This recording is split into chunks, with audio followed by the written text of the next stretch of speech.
So I'm going to deal with oral narratives, biographical accounts that were recorded in 1997 in the village of Iskr.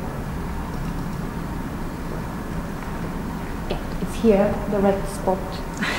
It's in the northeast of Bulgaria, southeast of here.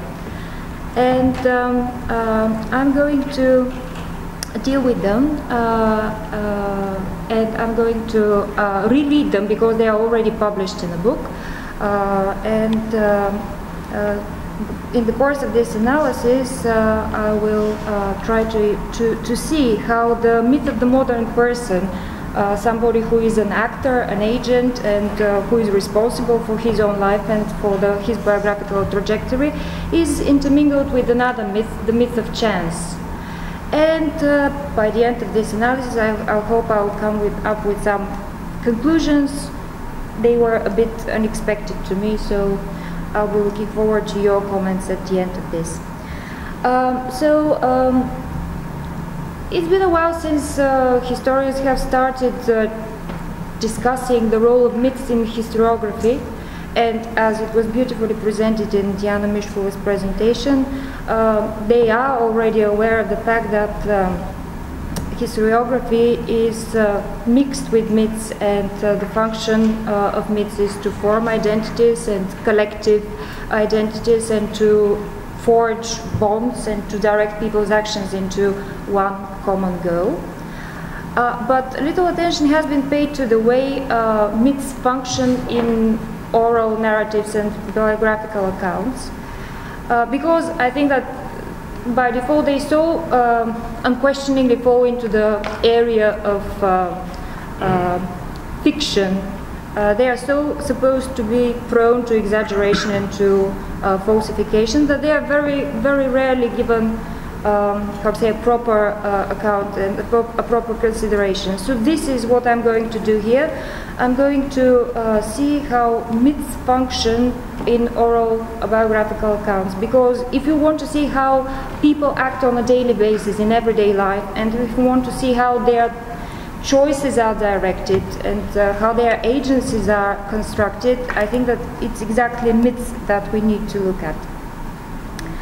And the problem is, and it was mentioned before, there are a lot of objections to using oral narratives and biographical accounts because they have a, how to say, a very,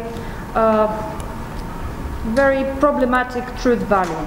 So how can we deal with them? How can we analyze them as real sources of information? Okay, information is not the true word, the right word, but as real sources of something they can tell us. Sources of meaning. What I'm drawing on is Austin's observations on performative utterances. What he says is that the better part of human utterances and actually narratives, they are far from being descriptions of the reality. They are not true or false. Rather than this, they need to, or they aim at presenting reality and performing the reality. So they shouldn't be judged as true or false, but as felicitous or infelicitous, corresponding or not corresponding to the context. So this is where I start from. When we deal with oral narratives, with biographical accounts, we shouldn't be looking into their descriptive value, but we should be looking at the way they perform the past reality now.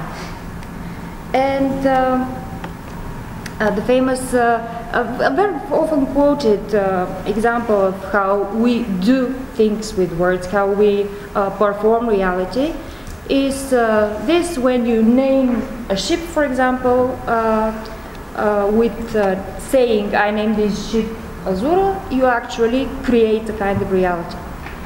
So this is the main thing. The speaking, the oral narratives, they have a kind of performative value. They are dramaturgical in their essence. They do things. They present the reality in a way. And even things that we consider as for granted, for example, and very much connected with biology, like, for example, gender. Judith Butler goes on to say that actually this is not a kind of essence. It is something that has been constructed, and through numerous reiterations and repetitions, it has been considered as something taken for granted, but actually it consists of a lot of discontinuous pieces. They seem to be seamless, but they are not. And something very important, and this is really important to me because this, puts the question of change. If we repeat the same reality again and again, how is historical change, and actually how are the transformations of myths possible? So she says that, I'm going to quote this, just a short extract.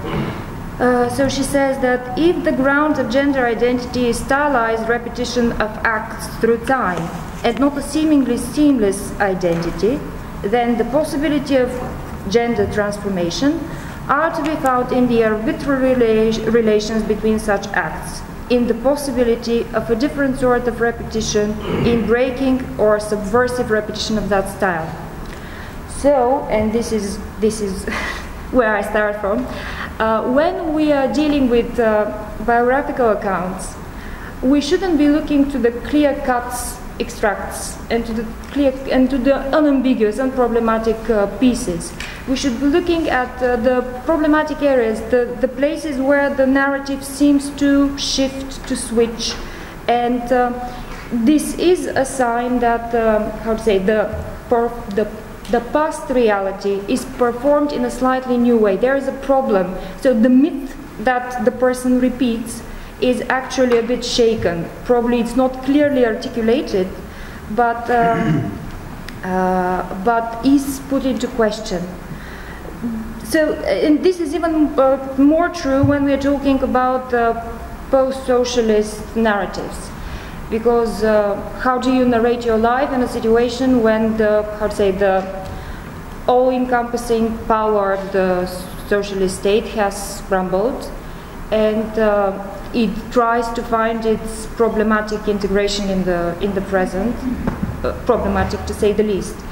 So how do you narrate your life as a part of this past, and at the same time how do you save face? I mean, how do you present yourself in an acceptable, socially acceptable way? So this is where I think the respondents from these interviews, they refer to the myth of chance as a kind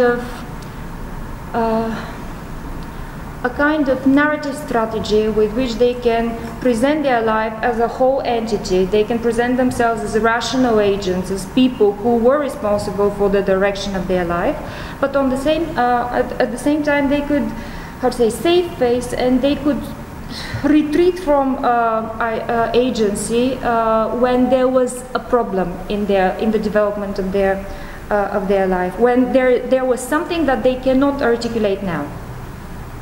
So in this way, the myth of chance, that's how I call it, or the inexplicable, something that cannot be explained, it's a kind of glue that sticks together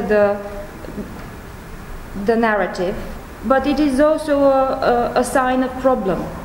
It is a symptom that the past comes to the present, but in a problematic way, and it cannot be articulated because there aren't still some routinized and stylized strategies how to interpret it, how to present it now, how to present the past now.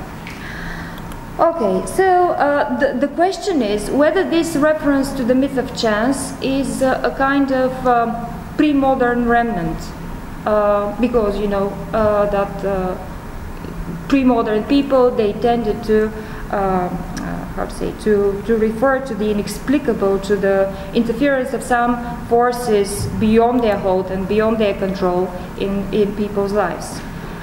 So the question is this a pre-modern remnant when respondents talk about this, or it is a kind, and it seems to me actually, that it is a kind of, probably it comes from the past, but it is made functional in everyday socialist culture.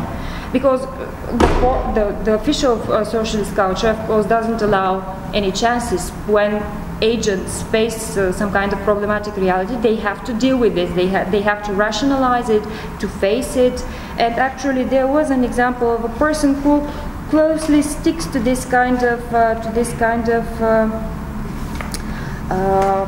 how to say, model socialist behavior. He says, I was never afraid in those days. When I was a young state official, I was never afraid of the upcoming events. Nobody could influence me. I was very independent. I was upfront. I was very direct. Perhaps, to tell you the truth, this is the reason why I used to suffer so much. But I've never regretted my relentlessness and my beliefs. I've never had 2 or 3 faces. I've never regretted it, I told you, my convictions. The only problem is that they caused a lot of damage to my nervous system.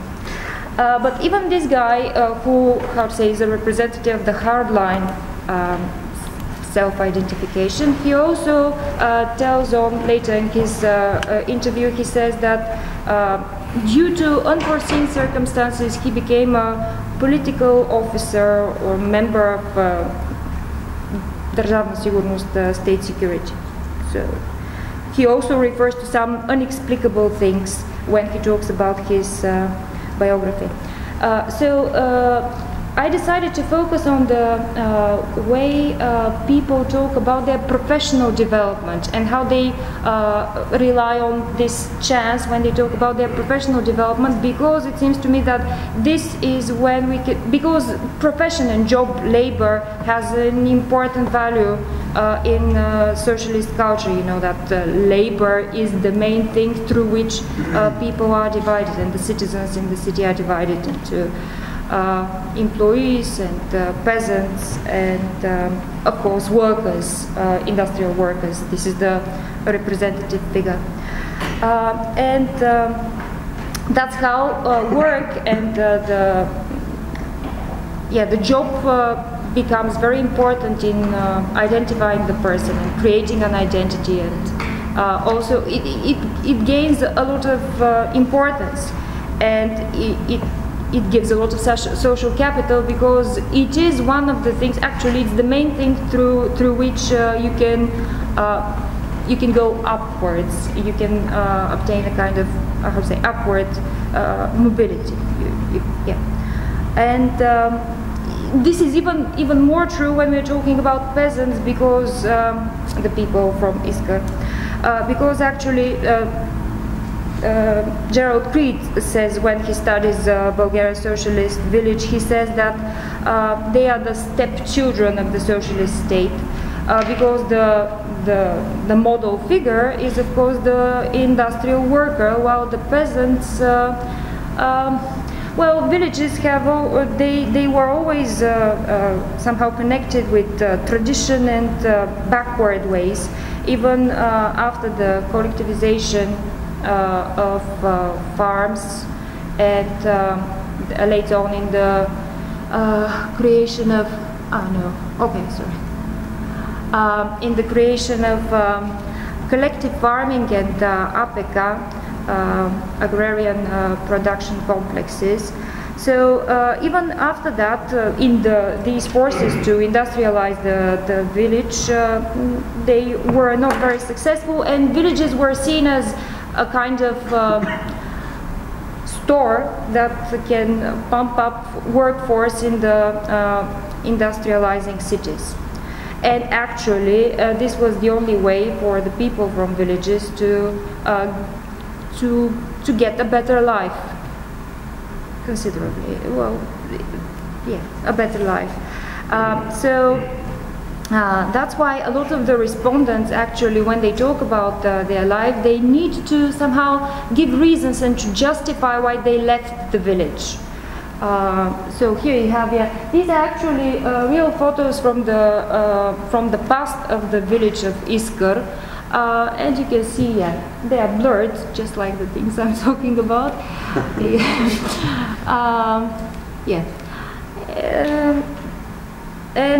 So a lot of the respondents, they need to justify their reasons, to explain why they left the village.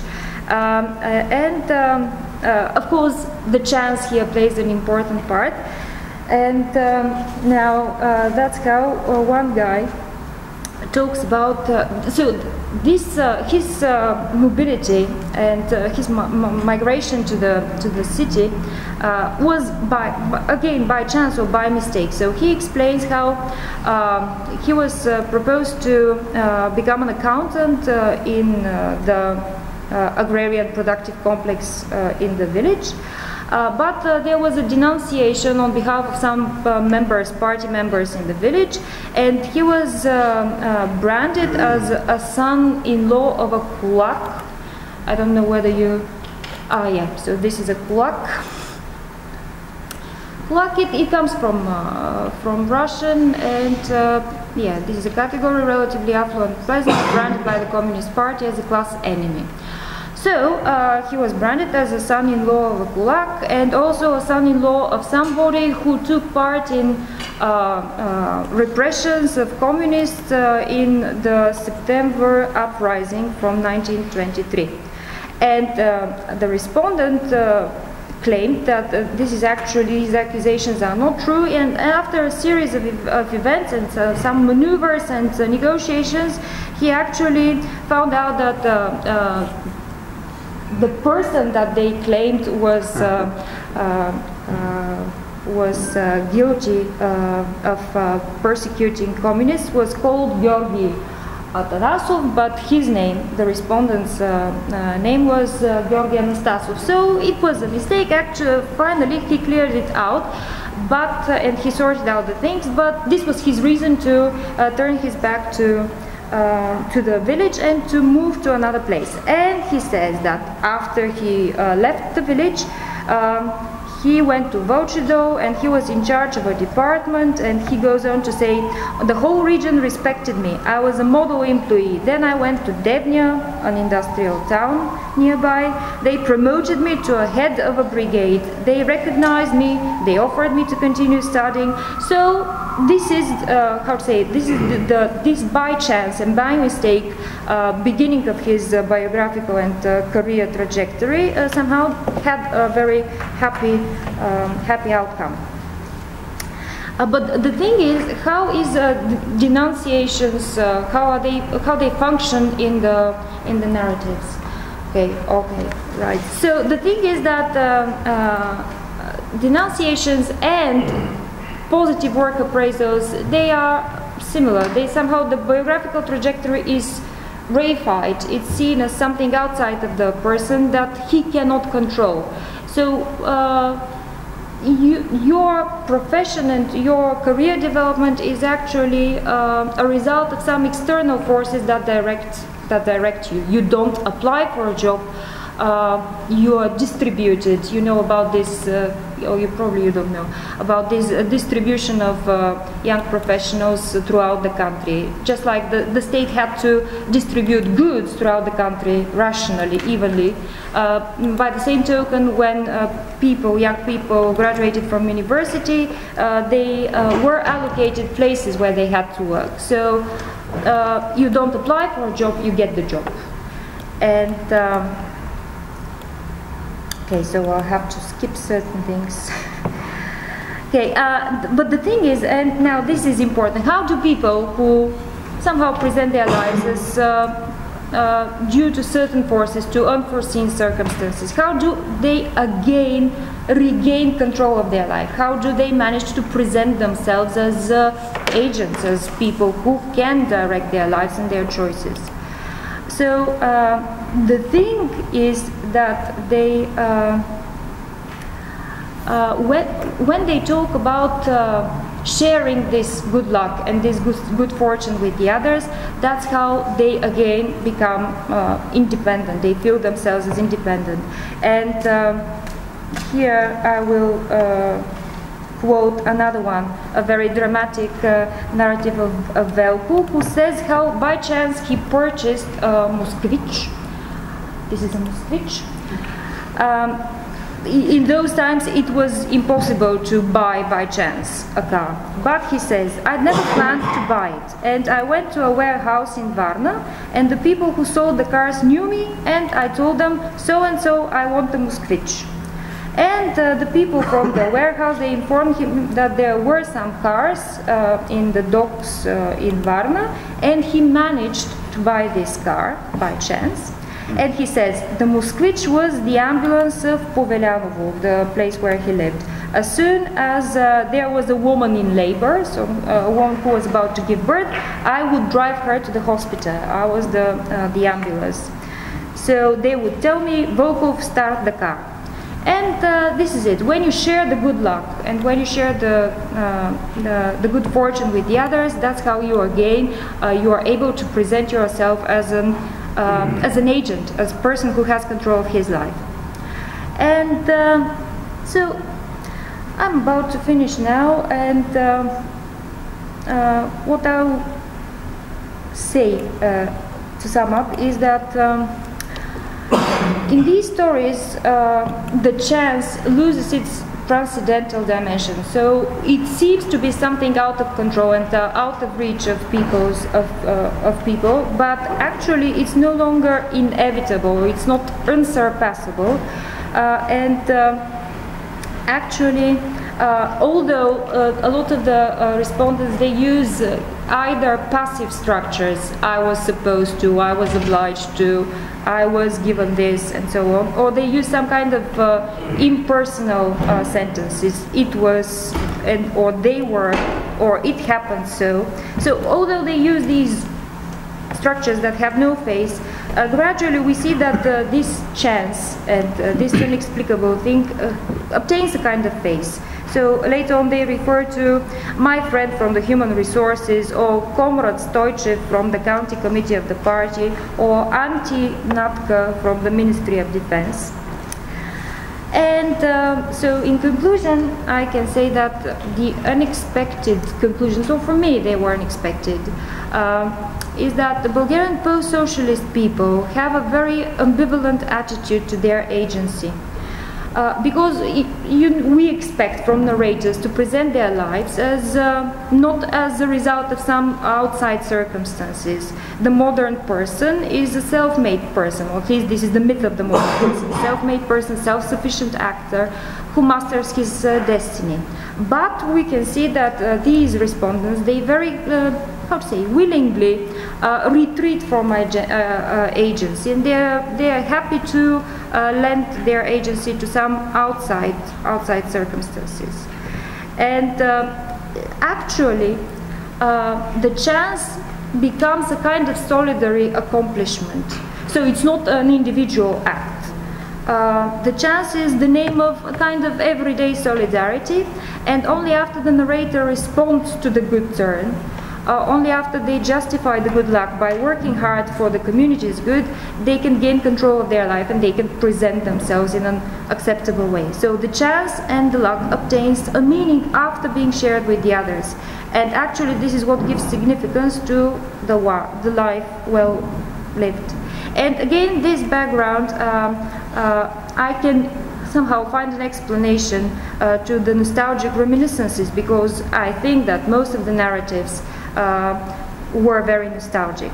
So the present is a kind of ruined project of the past, and the present is very alienated and individualistic.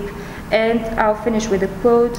So a woman from this village says, "It saddens me a lot. Honestly, I feel that day after day the village gets more and more deserted. Nobody wants to. Everybody comes up in his shell.